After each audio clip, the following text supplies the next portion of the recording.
Hai, kembali lagi di podcast saya, pengembangan diri dari Andreas Bordes.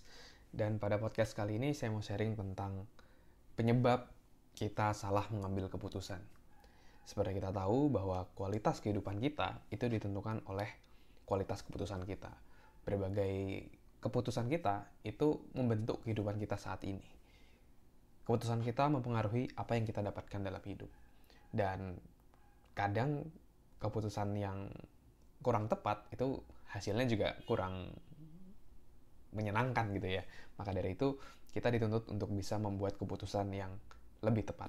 Walaupun mungkin pasti tetap akan ada probabilitas di mana meskipun kita udah tahu nih apa aja sih penyebab-penyebabnya, terus kita mencoba menghindari, mungkin kita tetap memiliki blind spot atau keterbatasan untuk bisa melihat aspek-aspek lain, faktor-faktor lain yang membuat keputusan kita menjadi kurang tepat. Tapi setidaknya dengan Anda mengetahui penyebab-penyebab keputusan salah itu dibuat, Anda cenderung bisa mengurangi probabilitas kesalahan fatal dalam membuat sebuah keputusan.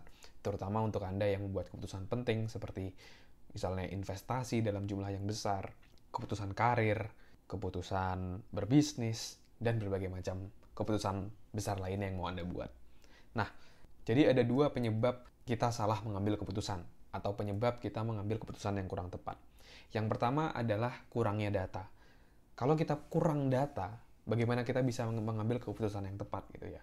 Jadi kita cuma baru mendapatkan 10% sampai 20% data, setelah itu kita langsung lompat ke keputusan. Dan itu dirasa kurang dewasa dan kurang ideal. Maka dari itu untuk bisa membuat keputusan yang lebih tepat, kita harus memiliki data yang lebih lengkap dan data yang lebih akurat, sehingga kita bisa menganalisa setiap faktor, menganalisa setiap aspek, baru setelah itu kita mengambil keputusan berdasarkan data yang dibuat. Nah, banyak orang itu ketika baru dapat data yang sedikit, langsung ambil keputusan. Nah, itulah yang paling banyak atau paling sering kesalahan orang dalam mengambil keputusan.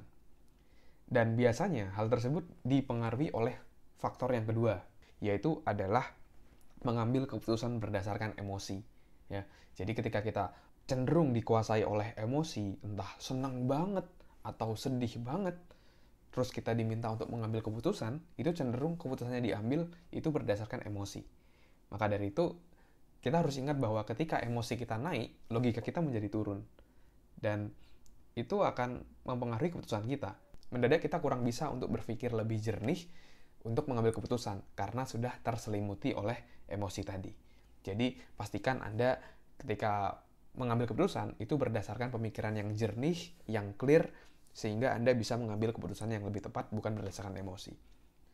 Contoh misalnya, salah satu yang mengena buat saya adalah pelajaran investasi dari Dolph Dros, di mana ketika kita investasi properti, itu kita harus benar-benar menilai propertinya secara detail, bukan berdasarkan karena suka. Wih, rumahnya bagus ya, catnya warnanya kesukaan saya, posisinya seperti ini, padahal harganya nggak masuk akal. Padahal tujuan Anda untuk membeli properti adalah untuk investasi.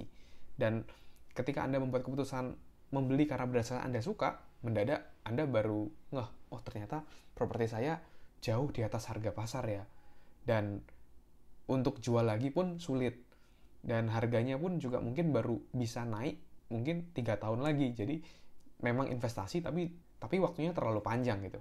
Nah, maka dari itu kita harus bisa mencari data yang lebih lengkap dan menanggalkan sejenak emosi kita sehingga kita bisa berpikir secara jernih apa sih yang ingin kita capai, faktor-faktor apa aja yang mempengaruhi pada pilihan kita itu, aspek-aspek apa aja. Setelah dianalisa detail, baru mengambil keputusan. Jadi sebelum membeli rumah itu, coba bandingkan properti 5 km di daerah situ gimana. Harganya berapa, rata-rata berapa, tanahnya miring nggak, lalu misalnya deket deket kuburan nggak, jadi kalau mau ambil KPR jadi nggak bisa, jalannya di depan bisa dilalui 2 mobil nggak, kan kalau misalnya tidak bisa dilalui mobil gitu agak sulit untuk bisa mendapatkan KPR kalau misalnya Anda mau mengambil dengan menggunakan KPR, karena kalau pemadam kebakaran nggak bisa lewat kan nggak bisa di KPR-in. Nah, detail-detail seperti itu harus dipahami dulu secara sepenuhnya, secara seutuhnya, baru kita mengambil keputusan. Sehingga keputusan kita bisa menjadi jauh lebih tepat. Dan itu bisa diaplikasikan di berbagai macam aspek kehidupan kita, dari karir, dari keuangan, dari investasi, dan aspek-aspek kehidupan lainnya. Anda bisa terapkan dua hal itu sebelum mengambil keputusan, terutama keputusan yang besar. Tapi mungkin seringkali ketika sudah berlalu, Anda baru sadar, wah kenapa saya ngambil keputusan itu ya? Nah, kalau misalnya Anda baru sadar bahwa keputusan Anda kurang tepat, ya udah jangan disesali tapi dijadikan pelajaran.